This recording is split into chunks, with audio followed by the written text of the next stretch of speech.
Good day everyone. I am Charlene May D. Lopez. This is my report in EM 217, Management and Instructional Technology, and my topic is all about teaching and assessing 21st century skills. Buckminster's Fuller's knowledge building curve says that new knowledge that doubled every century shall now double every 18 months. So, according to if Rip Van Winkle were to wake up today, he would be awestruck by the multimedia messages and the world around him. But if he were to wake up in the classroom, the only thing that would have changed is the color of the blackboard. It means we cannot solve problems using the same kind of thinking that we used when we created them. Applied to education, we cannot educate today's children using the same method we used yesterday.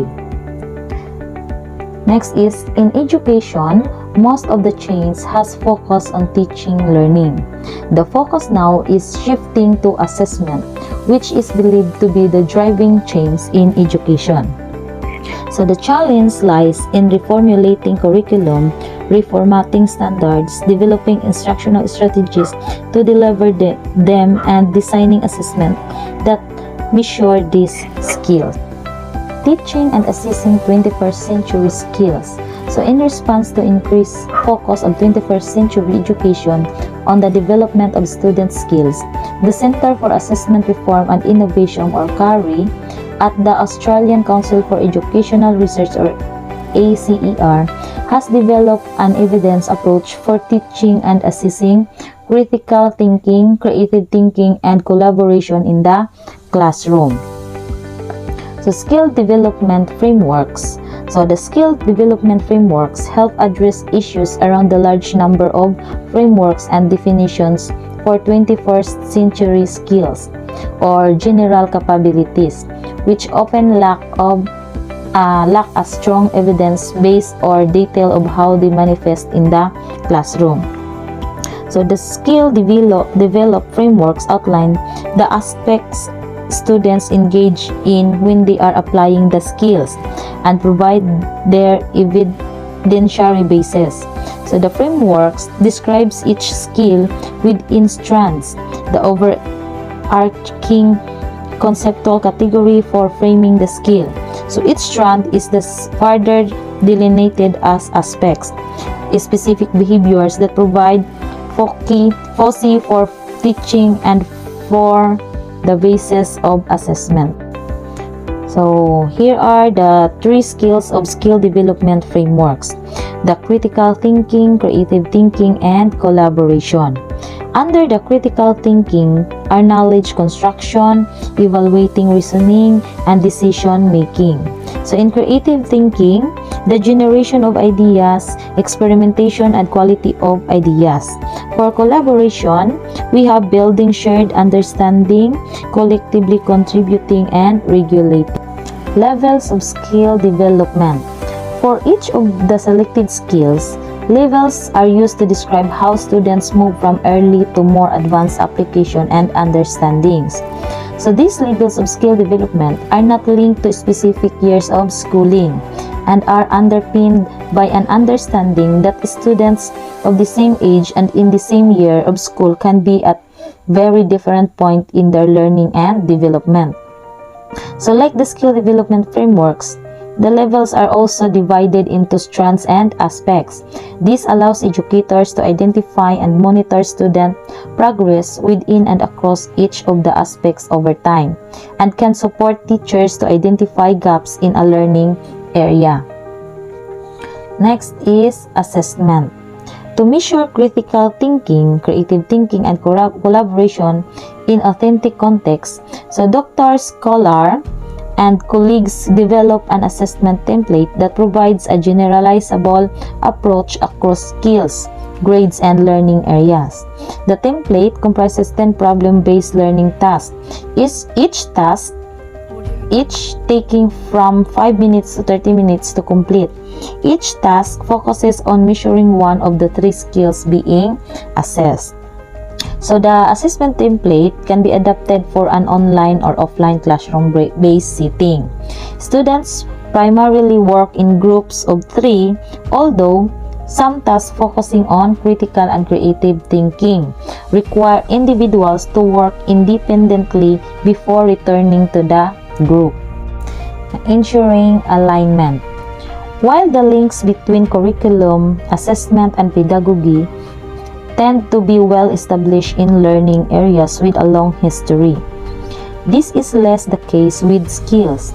The ACER approach is designed to contribute to the enormous task of embedding skills development into curriculum, assessment, and teaching practices.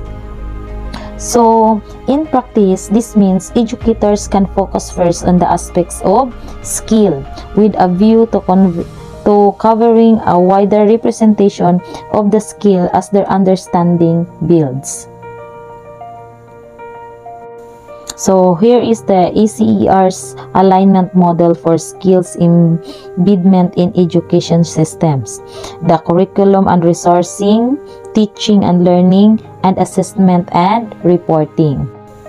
Research indicates that many schools or systems are attempting to incorporate the assessment and teaching of skills, but most educators have received little training to support understanding of the skills and how they can best to embed it into existing practices. So here are the 21st century assessment fundamental. First is assessment should be responsive. So visible performance-based work generates data that can inform curriculum and instruction. So the assessments are developed incorporating best practices in feedback and formative assessment. So the feedback is to be targeted to the goal and outcome. Next is assessment should be flexible. So lesson design, curriculum, and assessment require flexibility. So the assessment needs to be adaptable to students and settings. Students' decision, actions, applications vary, thus making assessment flexible too. Next is assessment should be integrated. So assessment needs to be incorporated on a day-to-day basis rather than a once-a-year activity. Assessments are informed by awareness of metacognition. Students consider their choices, identify alternative strategies, and represent knowledge through different means. Next is assessment should be informative. So the desired 21st century goals and objectives should be clearly stated and explicitly taught. Learning objectives, instructional strategies, and assessment methods should be clearly aligned. Students build on prior learning in a logical sequence. Next is assessment should be using multiple methods. So this assessment continuum should include a spectrum of strategies. Students should be able to demonstrate knowledge and skills through relevant tasks, projects, and performance. And authentic performance-based assessment should be emphasized. Then, assessment should be communicated. Results should be routinely posted on a database along with standard-based commentary. Students receive routine feedback of their progress, and educational community recognizes achievement of students beyond standardized tests. So, blending of formative and summative assessment. So, formative assessment requires a systematic and planned approach. Evidence is gathered through the instructional process, and teaching is responsive to the evidence, while the summative assessment are administered at the end of the instruction. It provides a snapshot of a student's knowledge at that particular time. Then, challenges ahead. So, there is little consensus on what 21st century skills are. Complex thinking is difficult to express. Assessing it will require explicit process and measures. Need to alter the perception that 21st century skills are an add-on. Instead, they need to be integrated into the teaching learning system. Intensive professional development is required for students, teachers, school leaders, and policymakers. Assessment of 21st century skills is a lens through which to view content knowledge. So, between the student and teacher, so there is the content, then under the content is 21st century lens. Then under that is the thinking, acting, and living in the world. Next is the 21st century assessment strategy. First is rubrics. So rubrics are generally the most specific of the 21st century measures and include explicit indicators of achievement at all levels. So they are more descriptive than rubrics and can be used by both teachers and students for peer and evaluation. Next is checklist.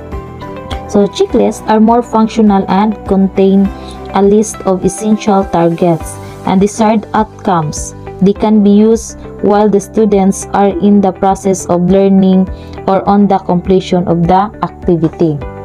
Next is students' contracts. So learning contracts are agreements between students and teachers that describe the learning outcomes and strategy for achieving them. They give the students a choice over personal goals and strategies to achieve these goals. They provide for differentiation of learning and assessing and can be used to hold learners accountable. So they encourage a blending of core content and 21st century outcomes. Next is self-assessment and reflection. Self-reflection and assessment are important lifelong skills what can be developed and supported in the classroom. Self-assessment may be daily or long-term, oral or written, done individually or in small groups. Next is peer review. It is important to make students aware of the importance of non-judgmental peer review and to make it a regular part of the learning process. Next is observation. Teacher can use formal or informal observation to assess student understanding to use 21st century skill. Observation can be anecdotal or maybe combined with checklist or rubric. Teacher can note the use of web-based reference material, actively listening to others' contributions, building on others' ideas, adding original ideas to the discussion, and etc. to the checklist. Next is logs. So logs help students track their work toward a target. They can be used by both teachers and students to show progress towards benchmark. Next is concept maps.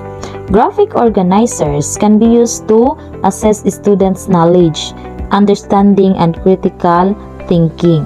So, a design that contains only partial information can be given to the students who can then fill it with teacher support. Next is journals. So, they provide a window into a student's thinking and learning. A journal entry begins with a responsive to a question. Compare a decision you had to make to the one made by the character in the story. Or how will you use your new knowledge in your next blog posting? So they help students assimilate new content, describe points of confusion, or reflect on controversial issues. Next is questioning. Formal and informal questioning can be used to move students forward with their learning. Formally, they can be used to assess previous knowledge in the beginning of a lesson or for closure of a lesson. Assessing 21st century skills. Instruction in 21st century skills without commensurate assessments to accompany instructions. Students receive little, if any, concrete feedback regarding their progress. This is a severe impediment learning as feedback appears to be a vital component of the learning process. So assessment designed to provide feedback that enhances learning is typically referred to as formative assessment. One area of agreement is that formative assessment is a process as opposed to a specific type of test. And that's all my report. Thank you for listening. May God bless us all.